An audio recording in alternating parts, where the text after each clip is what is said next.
Nós começamos no último domingo a tratar da terceira sessão do livro de Levítico, tá? Que vai do capítulo 11 até o capítulo 27. Nós já estudamos duas sessões, capítulo 1 a 7, capítulo 8 a 10, tá? Essa terceira sessão, ela fala de regulamentos, cerimônias, leis rituais que o povo deveria obedecer e que os sacerdotes tinham a obrigação, o dever de administrar. Então a gente vai ver aqui uma sessão longa, tá? Sobre cerimônias, sobre procedimentos, e leis. Eu disse também já no domingo passado que esse bloco, essa sessão grande, aliás, ela pode ser dividida em dois blocos, tá? O primeiro bloco, ele vai dos capítulos 11 a 16 e vai falar sobre a questão da pureza e da impureza cerimonial. Domingo passado nós já estudamos a questão da pureza e da impureza nos alimentos, animais que eram considerados puros para alimentação e impuros, tá? Falamos até mesmo da questão da impureza da morte, de tocar em cadáveres, ok? Nós vamos estudar, além disso, a questão do corpo humano, as condições do corpo humano que faziam com que ele se tornasse impuro. Hoje a gente vai começar a ver isso, vai dos capítulos 12 a 15, tá? A impureza do próprio tabernáculo, que o tabernáculo, em virtude da impureza do povo, o tabernáculo também se tornava impuro. Então a gente vai ver sobre isso também. O segundo bloco, dos capítulos 17 a 27, falará de leis e orientações sobre santidade no dia a dia, certo? Por exemplo, os relacionamentos familiares, sociais, crimes com pena de morte, questão de bênçãos e maldições. Então tudo relacionado a práticas diárias que levavam a uma orientação de Deus. Como você deve fazer isso? Como você deve fazer aquilo?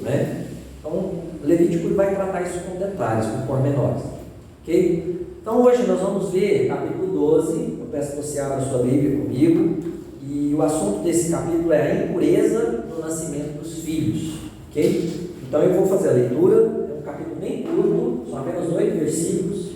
No entanto, é um capítulo bem difícil de ser compreendido, ok?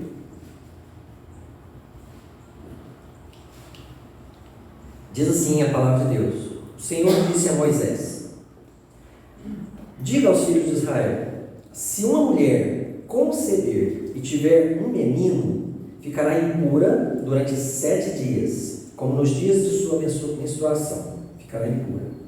E no 8º dia, o menino será circuncidado. Depois, ela ficará 33 dias a purificar-se do seu sangue. Presta atenção nessa frase. Nenhuma coisa santa tocará, nem entrará no santuário, até que se cumpram os dias da sua purificação. Mas se tiver uma menina, ficará impura durante 2 semanas, como na sua menstruação. Depois ficará 66 dias a purificar-se do seu sangue. E cumpridos os dias da sua purificação pelo nascimento de um filho ou de uma filha, trará ao sacerdote à porta da tenda do encontro um cordeiro de 1 ano por holocausto e um pombinho ou uma rolinha por oferta pelo pecado. O sacerdote oferecerá esse sacrifício diante do Senhor, e pela mulher fará expiação, e ela será purificada do fluxo do seu sangue. Esta é a lei a respeito da que der à luz um menino ou uma menina.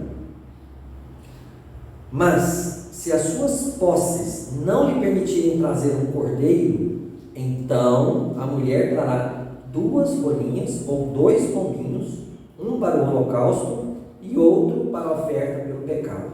Assim, o sacerdote fará expiação pela mulher e ela ficará pura. Vamos orar mais uma vez. Querido Deus, obrigado pela sua palavra. Obrigado pelo desafio de ler, de estudar a sua palavra. Encoraja a nossa alma, Deus, para que desejemos cada dia essa prática. Desejemos ler, estudar, memorizar, meditar, compartilhar, cantar a sua palavra, Deus. Que a sua palavra seja importantíssima para nós, querido Deus. Que ela possa morar no mais profundo do nosso ser, querido Deus. Ó Deus, só o Teu Espírito pode promover, provocar isso em nós. Precisamos do Senhor para isso, Pai. Precisamos que o Senhor faça isso em nós, Pai. Por isso eu clamo aqui nesta manhã, Pai. Faça isso em nós, eu te peço. E usa, Pai, essa exposição de hoje para trabalhar em nosso caráter, para nos fazer enxergar a importância, Deus, de vivermos de uma forma que te agrada. Para a tua honra e glória oramos, Pai. Em nome de seu Filho Jesus. Amém. Meus queridos, se Deus criou e abençoou o casamento, que a gente sabe, né? Em Gênesis capítulo 1 e 2, né? Se Ele também ordenou que Adão e Eva se multiplicassem, se Ele determinou que Noé fosse fecundo e se multiplicasse, é meio estranho, né? Entender essa questão de impureza depois do parto, depois da mamãe dar à luz filhos. E é interessante notar que em nenhum momento, vocês prestaram atenção, em nenhum momento o texto disse que a criança era impura. O texto disse que a mulher se tornava impura, né? O fluxo do seu sangue. Então a criança não é a questão, tá? Parece estranho, principalmente para as irmãs, né? Mas por que isso, pastor? E por quê? Já fica assim, eu quero saber o porquê, né? Será que a Bíblia é preconceituosa? Será que a Bíblia faz discriminação entre sexo? Queridos, não parece estranho, né, que algo comum e abençoado se torne algo impuro e inapropriado, porque esse é o conceito aqui de impuro, algo inapropriado diante de Deus, ok? Esse assunto é realmente difícil e desafiador, ok? Mas vamos olhar com cuidado na palavra de Deus nessa manhã, tá? Em primeiro lugar, existe algo que nós não podemos perder de vista. Todos nós somos pecadores. Levítico deixa isso muito claro, ok? Todos nós somos devedores a Deus. E Levítico quer incutir isso na cabeça dos judeus e também na nossa, né? De que nós nascemos pecadores. Nós crescemos pecadores e nós, de certa forma, também geramos outra vida pecadoras, porque olha o que diz lá no Salmo 51, né, verso 5, diz o seguinte: eu nasci na iniquidade e em pecado me concebeu minha mãe. Esse salmo foi escrito por Davi, pelo rei Davi. Isso não está falando, gente, que o relacionamento sexual é pecado. Isso está falando que nós nascemos pecadores, porque nossos pais são pecadores, nossos avós são pecadores, Adão e Eva foram pecadores, e isso veio, recebemos isso de presente, de bandeja, né? Isso foi imputado a nós, esse pecado. Então nós temos que colocar isso na nossa cabeça em primeiro lugar, mulheres e homens também, porque nós vamos ver no decorrer dos próximos capítulos que ele também vai falar sobre a questão da impureza do homem. Aqui ele está tratando mais especificamente da mulher, mas nos outros capítulos ele também vai falar da impureza do homem, ok? Assim, tudo em nossas vidas nos faz lembrar dessa verdade. Então nós nascemos pecadores. Lembra? Talvez você tenha alguém em casa, ou um parente, um bebezinho, né? Que gracinha, cuti-cuti, uma delícia, né? Mas já é pecadorzinho, já é pecadorazinha. Desde pequena, desobediente, é teimosa, coração duro, é rebelde. Nós somos assim, não é? Dá para perceber isso, uma criança pequena ainda, não é? E passamos isso de geração em geração, ok? Então talvez isso aqui seja uma lembrança, assim, de que nós somos pecadores e passamos isso de geração em geração, tá? Além disso, Levítico mostra o grande contraste entre nós, pecadores, e Deus santo. Diante de Deus não pode haver nada pecaminoso ou mesmo inapropriado, impuro, inadequado. Diante de Deus só pode haver coisa santa, coisa pura, coisa correta, apropriada, digna da sua presença, ok? Isso é uma verdade aqui nesse texto, tá? Então, em segundo lugar, antes realmente da gente aprofundar no texto, tá? Dar à luz não era e nem é pecado, gente. O fato de gerar vida em si não nunca foi, porque Deus mandou fazer isso. Deus não manda o homem pecar, né? Então, se Deus ordenou e abençoou, porque a Bíblia diz que a vida vem de Deus, né? Isso não é pecado, ok? Então fica isso bem claro, tá? Não havia naquela cerimônia uma imposição de mãos, né? Quando oferecia lá o holocausto e a oferta pelo pecado, não havia uma imposição de mãos como se você tivesse, né, transferindo o seu pecado para aquele animal, tá? Então isso também é uma coisa que a gente pode considerar aqui, tá? A questão a impureza aqui não diz respeito ao parto em si, ok? Trata-se então dos fluidos, das secreções do corpo humano, e a gente vai ver isso principalmente no capítulo 15, tá? Que as secreções poderiam ser naturais, coisa que todo homem, toda mulher tem, ou coisas causadas por uma doença, por uma coisa que não é normal, uma coisa irregular do corpo humano. Então todo tipo de fluido do corpo, né, ele era considerado impuro. A gente vai ver isso, tá? A gente vai ver isso, tá? Então isso era inapropriado diante de Deus, ok? Inadequado para cultuar o Senhor. Então o verso 4 e o verso 5 eles repetem essa mesma frase, tá? Que ela deveria purificar-se do seu sangue, aquele sangue, que o sangue do parto, o parto natural, lembra? Eles não tinham cesariana, né, naquela época, né? Imagina a situação de um parto, né, sem uma condição de higiene, talvez como temos hoje, não é? Muito sangue era derramado naquele momento, né? E outros fluidos do corpo também. Então havia a necessidade dela purificar-se do seu sangue, daquilo que foi derramado em terra, derramado no chão, não é? O verso 7 ele vai repetir a ideia, né? Ela será purificada do fluxo do seu sangue. Essa é a questão aqui, tá? Não é gerar filhos, não é uma questão de dar à luz, não é a questão da criança que era pecadora em si, mas é a questão do fluxo do sangue que saía do corpo, né, e jorrava para o chão, para a terra, para esse planeta. Essa é a questão, tá? Então vamos ver versículo por versículo aqui.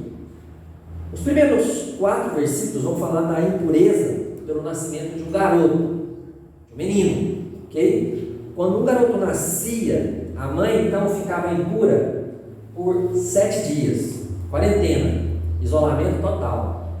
Muito difícil para a mãe, né? Claro que, como eu disse, naquela época, parto normal, recuperação mais rápida do que uma cirurgia, onde você corta a barriga inteira, né? Lembra que a Bíblia fala que as mulheres hebreias eram fortes, né? Lá em Êxodo, né? Então Deus concedeu a elas, naquela época pelo menos, né? Essa capacidade, né? de força, talvez até mesmo de recuperação, tá?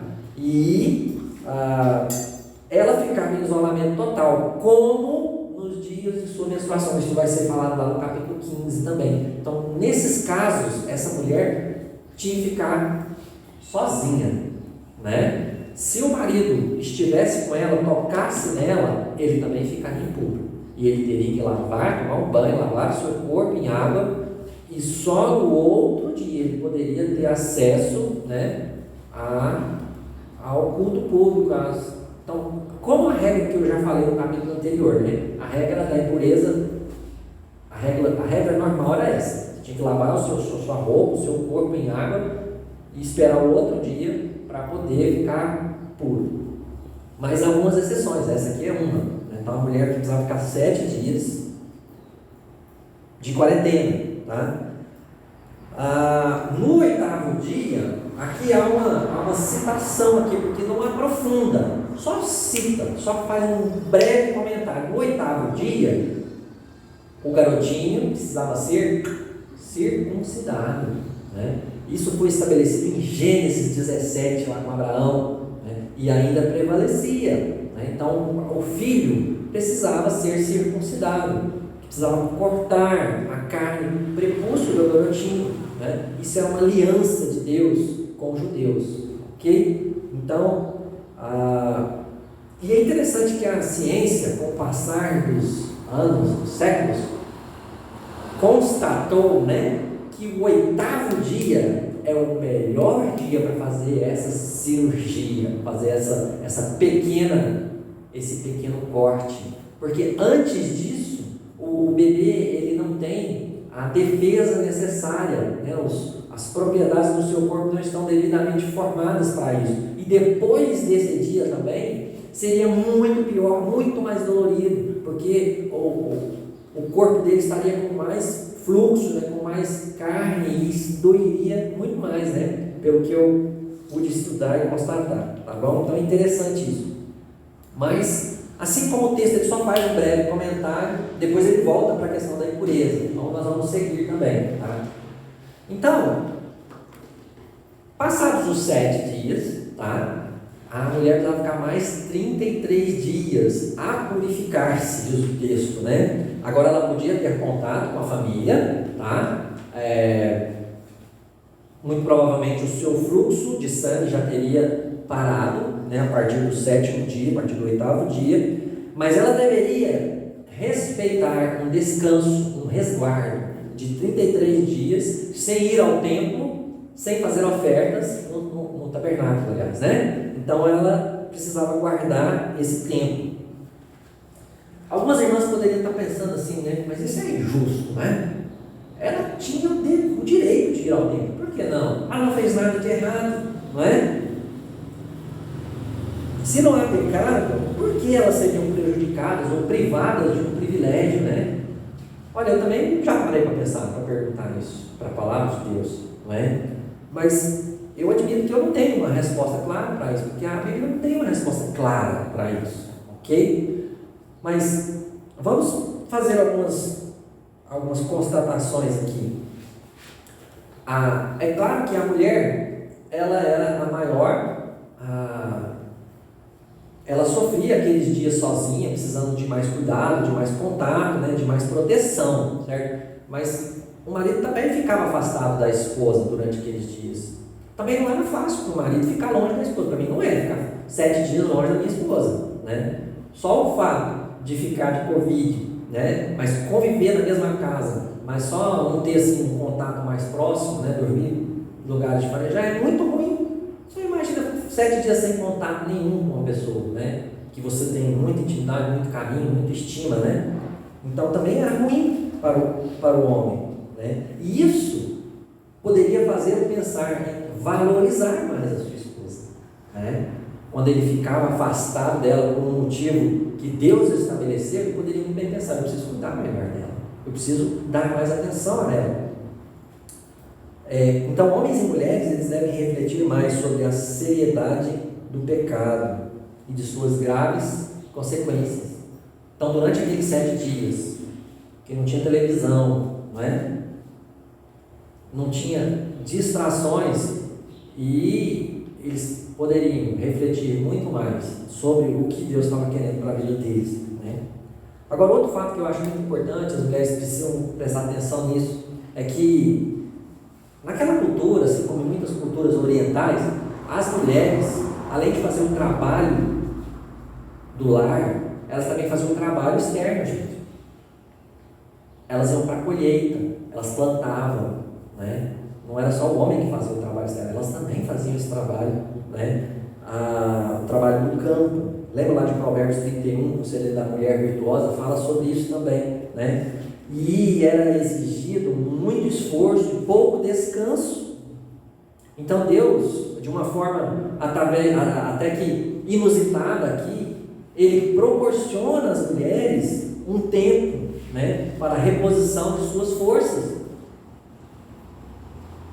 Homens e mulheres devem refletir, né? Então Deus proveu às mães um tempo ideal para a reposição de suas forças físicas, o restabelecimento do funcionamento normal de todo o seu corpo e um tempo de qualidade com o recém-nascido. Então, durante aqueles 40 dias com o filho, ou 80 dias com a filha, ela estava de licença maternidade.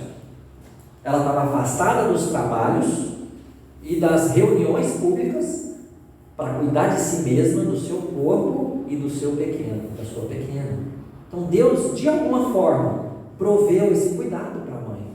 Ela não fazia esses outros outros trabalhos nesse período, ok?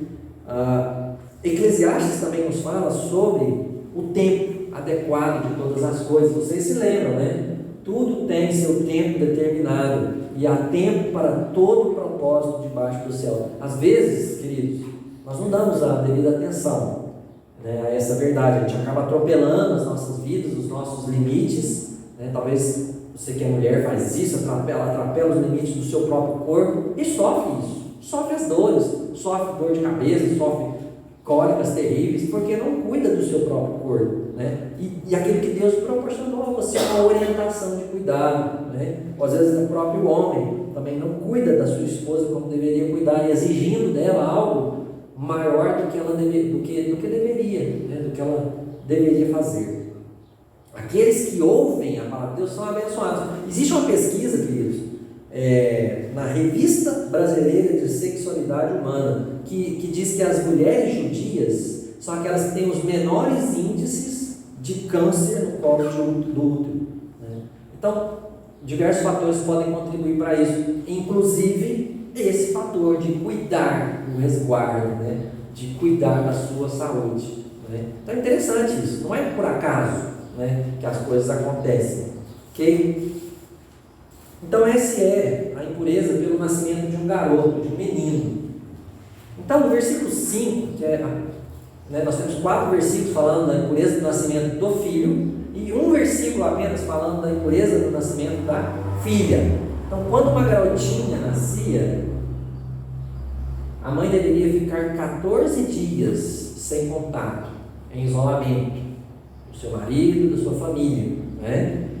Depois dos 14 dias, ela ficaria então mais 66 dias, não é? Sem contato com o templo e com as reuniões públicas, totalizando então 80 dias. Aí a pergunta que não quer calar, mas por que para a garotinha o tempo era o dobro do garotinho? Não sei. Se vocês um dia descobrirem, eu peço que vocês compartilhem comigo, porque eu não sei falar. Estudei, pesquisei, a Bíblia não fala por quê, né? Então, existem suposições, mas a gente não está aqui para isso, né? Fazer suposições. Então, o que nós temos é isso, né? Que Deus então protegia a mulher, né? Dava a ela esse tempo para ela repor suas energias e afastá-la do trabalho e dos compromissos públicos, e também de fazê-la refletir juntamente com seu marido a condição de pecadora que ela tinha, né? E que todos nós temos como ser humano, que quando nascemos, quando crescemos, quando reproduzimos, nós somos pecadores, e isso desagrada a Deus. Nós precisamos de solução para isso, na verdade, né? E Deus proporcionou isso em Cristo Jesus. Então, depois de respeitar esse prazo, Deus ordena a oferta pela purificação do fluxo do sangue, né? Então, após terminar os 40 ou 80 dias, a mãe deveria levar ao tabernáculo a sua oferta. Na verdade, eram 2, né? Um cordeiro de 1 ano, né? Que parece um pouco redundante, eu já expliquei para vocês que cordeiro é a ovelha, né? Jovem, carneirinho, né? Carneirinho. E o carneiro é a ovelha adulta, com mais de 1 ano. Então, cordeiro de 1 ano é redundante, porque cordeiro é de 1 ano mesmo, no máximo até 1 ano, né? Então, é a ovelha jovem como holocausto, e um pombinho ou uma rolinha como oferta pelo pecado. Assim que o sacerdote então fazia os sacrifícios, oferecia aqueles sacrifícios, ela era purificada do seu fluxo de sangue, como diz aí o verso 7, ok? O sacerdote oferecerá esse sacrifício diante do Senhor, e pela mulher fará expiação, e ela será purificada do fluxo do seu sangue. E a partir então daquele momento, ela tinha de novo acesso ao tabernáculo, ao culto, às ofertas, à comunidade, à vida religiosa. E vem uma questão muito interessante no versículo 8, né? Se a irmã, né? Se é que eu posso dizer isso, né? Se a judia não tinha condições de levar ao tabernáculo um cordeiro, ela não tinha recurso financeiro, não tinha grana, gente, não tinha dinheiro. Deus faz provisão. Deus fala, você pode levar então 2 rolinhas ou 2 pombinhos. Eu acho que você já se lembrou de alguma coisa, né? Quando você ouviu essa história, né? Lá em Lucas 2 nós temos essa história.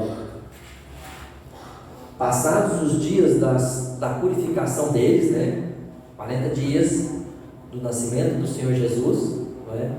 Segundo a lei de Moisés, levaram o menino a Jerusalém para o apresentar ao Senhor, conforme está escrito na lei do Senhor: todo primogênito será consagrado ao Senhor. Isso está lá em Êxodo, capítulo 13, uma determinação de Deus aos judeus, que todo filho mais velho, homem, deveria ser apresentado, levado, consagrado ao Senhor no templo.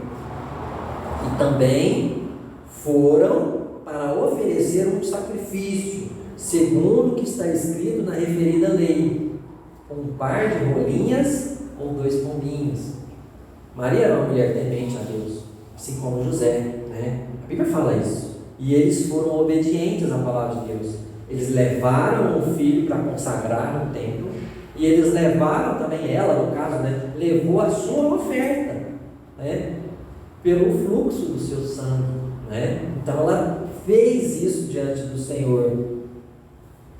Isso nos faz compreender que eles não tinham recursos financeiros, né? Eles eram simples. Ele era um simples carpinteiro e ela era uma jovem dona de casa, temente a Deus, não é? Ajudava, né, naquilo que podia, muito provavelmente, mas ela era uma mulher jovem, temente a Deus. O que nós podemos aprender com esse capítulo de hoje? Quais são as conclusões e as aplicações, tá? Eu quero destacar 2 para vocês. Em primeiro lugar, lembre-se sempre que você é um pecador. Toda vez que você lembrar de Levítico, traga isso à sua mente. A palavra de Deus, ela quer incutir isso no seu coração. Você não merece a presença de Deus. Você não pode estar diante de Deus. O seu pecado te impede de estar diante de Deus. Você é inadequado, você é inapropriado. Levítico mostra isso. E ao mesmo tempo ele vai mostrar que há um caminho para Deus, que são as ofertas, que são os sacrifícios, que habilitam, possibilitam o homem, a mulher, né, de estarem diante de Deus. E isso foi consumado em Jesus. Jesus foi o sacrifício perfeito e último, né, e único que tem o poder de capacitar o ser humano a estar diante de Deus. Não é preciso lembrar disso, porque por mais que a gente saiba, por mais que a gente já tenha dado os nossos corações para Jesus, às vezes a gente fica indignado com algumas coisas que a gente lê na Bíblia, mas a Bíblia só vai mostrar isso, ela vai repetir isso. Você é pecador, você é inapropriado, você não merece estar na presença de Deus, não é? E a gente precisa absorver isso, não é? Porque a Bíblia ensina isso. Então lembre-se sempre, mesmo depois de salvo, você ainda é um pecador. Você é um salvo que continua pecando, desagradando a Deus com a sua vida, e precisa da lavagem diária dos seus pés, dos pecados do dia a dia. Precisa confessar os seus pecados, precisa reconhecê-los diante de Deus, precisa de reconciliação com Deus, né? Doenças, dores, dificuldade para enxergar, para ouvir, né? A morte, tudo isso mostra que somos pecadores. Nós vamos degenerando, irmãos, nós vamos envelhecendo, ficando frágeis, fracos, faz parte. Isso revela quem somos. Lembre-se sempre disso. Lembre-se sempre, aproveite essas oportunidades, não para reclamar, né, não para murmurar, mas para agradecer a Deus, porque Ele providenciou a solução para o seu problema, para o meu problema. Apesar de sermos o que somos, Deus providenciou, porque Ele mostra a lei, mas Ele também mostra o acesso. Ele faz as 2 coisas. Ele fala: você é pecador, mas você pode ter acesso se você fizer isso. Maravilha, aleluia, vamos louvar a Deus por isso. Lembre-se, você é pecador. Eu quero ler um trecho aqui, que está em Eclesiastes, capítulo 12. Esse texto nos faz lembrar disso. Eclesiastes 12, versículos 1 até o 7. Diz assim, se você quiser abrir.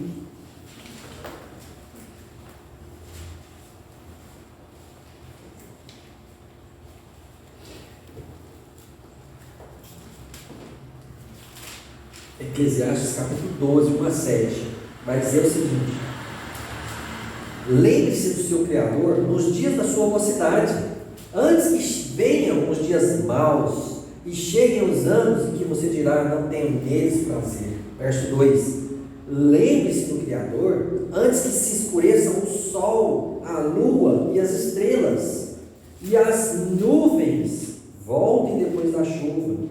Está falando dos seus olhos, das suas vistas, antes que você pare de enxergar as coisas com clareza, né? Verso 3: lembre-se dele antes do dia em que tremerem os guardas da casa nos seus braços, que você começar a tremer. Eu estou nesse patamar. Fala para esticar a mão assim muito não.